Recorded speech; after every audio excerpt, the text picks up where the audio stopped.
vamos dar continuidade ao nosso estudo dos conceitos básicos, ainda falando sobre as memórias do computador. Agora nós vamos falar sobre a memória auxiliar ou secundária.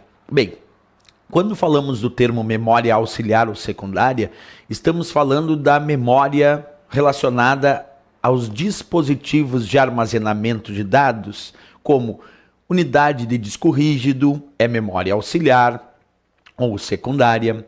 O pendrive que tu conecta no teu computador também é memória auxiliar ou secundária.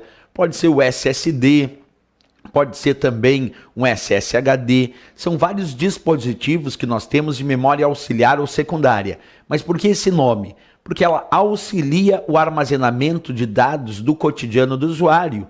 E justamente é a diferenciação dela entre o que nós vamos comparar com memória principal. A memória principal do computador, que é a memória RAM, é a responsável por manter os dados que estão em processamento. Quando nós falamos de memória auxiliar ou secundária, a ideia não é manter os dados que estão em processamento, e sim manter os arquivos do usuário, os seus programas, os seus dados armazenados sem que tenha volatilidade. Quer dizer, tu pode desligar o teu computador e os dados vão permanecer armazenados quando a memória é auxiliar ou secundária. Então, imagina que eu estou digitando um documento no Word.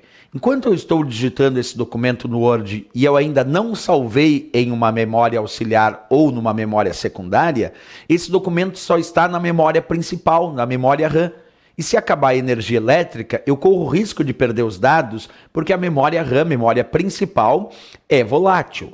Agora, se eu pegar esses dados do documento que eu estou digitando no Word e pedir para salvar esses dados, salvar esse arquivo lá numa memória auxiliar ou lá numa memória secundária, eu tenho uma vantagem incrível. Por quê, professor? Porque se eu salvar lá no disco rígido, que é a memória auxiliar, ele não é volátil. E aí eu não vou perder esses dados quando eu desligar o computador. Então essa é a função da memória auxiliar ou secundária. Auxiliar o armazenamento de dados do usuário no seu cotidiano.